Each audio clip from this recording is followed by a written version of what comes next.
The smell of fresh chlorine and the warm summer breeze were supposed to be signs of peace. Instead, they became the backdrop to one of the most ridiculous, infuriating, and oddly satisfying battles you've ever had. Picture this: a woman in her 50s flailing in my backyard pool like a startled cat tossed into a bathtub. Her face was lobster red. Her perfectly styled hair stuck to her cheeks, and she looked absolutely humiliated. Woman was Karen Williams, president of our HOA, and trust me, seeing her scramble out of my pool sputtering, drenched, and defeated wasn't just entertaining, it was justice.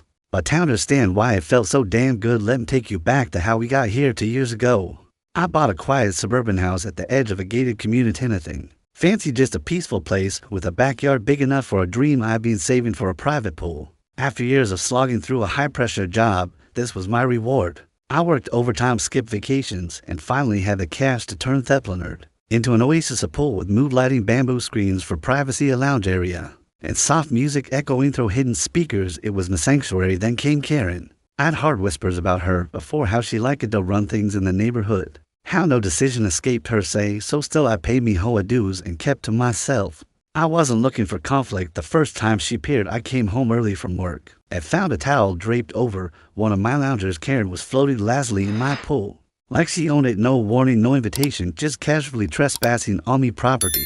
"What are you doing in my pool?" I asked, stunned. Karen pushed her sunglasses to her forehead. "Oh, I'm just doing a standard inspection." "Inspection of what? My pool is," she said matter-of-factly. As president of the HOA, I need to ensure that all backyard amenities are safe and aligned with community guidelines. "Don't worry, it's nothing personal. It took me asking to process." She spoke with such arrogance, such conviction, that for a moment I almost questioned whether Shirley did have that authority. But Shed and I later double-checked our HOA agreement and neighborhood bylaws. Nowhere did it say the president of the HOA had the right to interpret property for inspections. In fact, it explicitly stated that private amenities were outside of HOA jurisdiction, unless visible from the street or affecting property values. I filed a complaint. The HOA board, however, was little more than a fan club for Karen. Every vote went her way. Every complaint disappeared into a black hole. He tried speaking to neighbors, but most were either too scared or too tired of dealing with her to get involved, and I only got worse. Over the next month, I found evidence she'd been using my pool while I was away. Towels moved, floaties shifted, chlorine levels tampered with. One time she even left behind an empty winter cooler bottle. I installed cameras, not to catch a criminal, but to catch a queen bee drunk on her own power. Then came the breaking point. I confronted her one last time after finding her again mid-scene.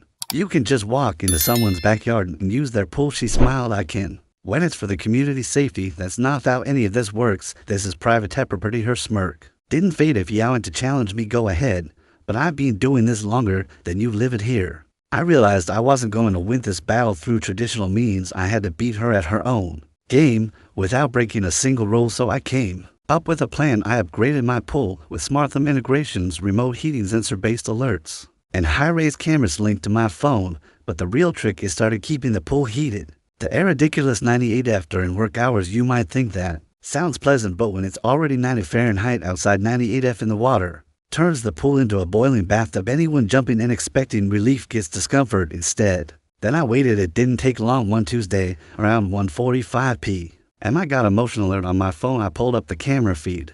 There she was, Karen, entering through the back gate, which I had stupidly left unlocked that day. Told of her arm, phone in one hand, testing strip in the other. She dipped the stripe in the water, nodded in approval, then slid in. What happened next was glorious. Within 30 seconds, her expression shifted from bliss to discomfort.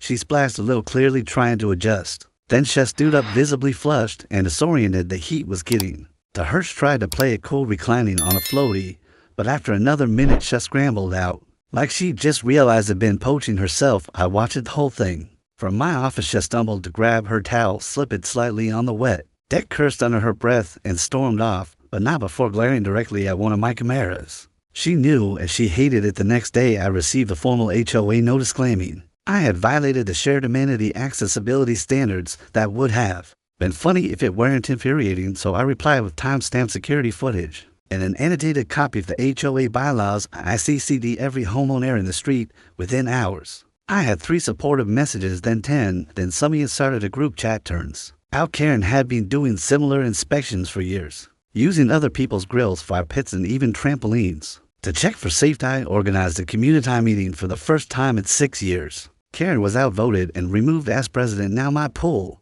Is mine again peaceful, private, and perfectly warm, just not scalding anymore? But every time it turned on the heater, I smile, because I remember the look on Karen's face, as she realized she wasn't untouchable anymore, as was just another neighbor one who finally got wet with the truth. If you enjoyed watching Karen get cooked in her own entitled soup, make sure to hit that subscribe button. This isn't just a post story. It's a front row Seattle suburban justice turn on notifications so you never miss the next time a neighborhood tyrant gets served, preferably in 98 Reed.